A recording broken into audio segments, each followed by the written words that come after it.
Au Mali, c'est clairement un rétropédalage des Américains, et pas des moindres.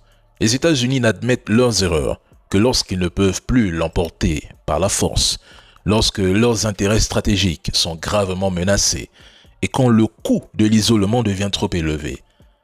Aucun d'eux ne pariait sérieusement sur la survie et la réussite, encore moins la consolidation rapide de l'Alliance des États du Sahel lors de son lancement en septembre 2023, soyons logiques et sérieux.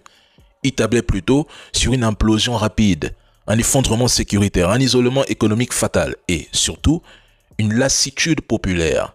Ce rétropédalage est dû à un échec stratégique total de leur ligne punitive. Ils savent que l'isolement a accéléré le basculement vers Moscou au lieu de le freiner.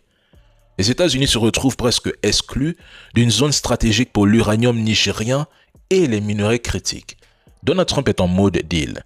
Il envoie Nick Shecker, l'incarnation de sa nouvelle stratégie de sécurité nationale pour l'Afrique. Et là, le ton s'adoucit pour tester un possible retour dans le jeu, même modeste, c'est-à-dire par une coopération sécuritaire limitée, des investissements privés afin de contrebalancer l'influence sino-russe en Afrique ou précisément au Sahel. Et face à la crise sécuritaire, Washington y voit une opportunité de revenir par la porte étroite et de ne pas laisser tout le terrain à Moscou à la Chine. Ce n'est pas un mea culpa sincère, ça c'est tactique. Ils disent ce qu'ils pensent que les Maliens, Burkinabés et Nigériens veulent entendre. Cependant, les dirigeants de l'AES le savent pertinemment. Ils ne lâcheront ni la Russie, ni la Chine, ni qui que ce soit pour embrasser pleinement les États-Unis. Non. Les pays de l'AES, ce sont des accords militaires avec la Russie, des formations, des équipements turcs, chinois et russes, etc. Des projets de satellites de télécommunication et de surveillance avec Roscosmos, des projets de centrales nucléaires, ainsi qu'une présence de l'Afrique Accord. Il y a tellement de projets.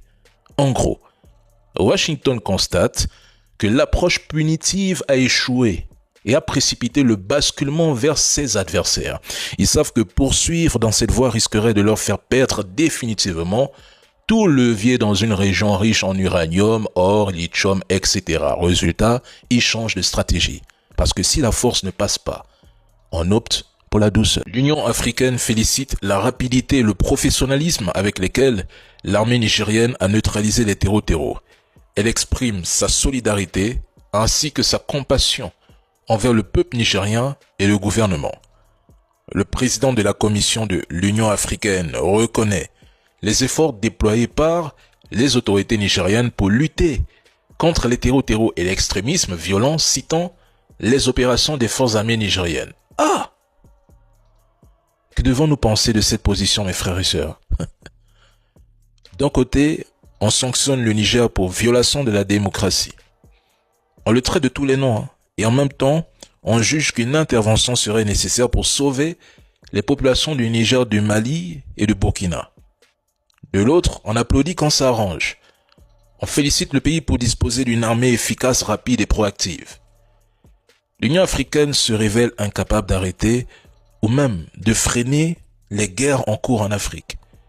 Elle souffre d'une perte totale de leadership en matière de paix et reste silencieuse, voire inactive, face aux atrocités massives sur le continent.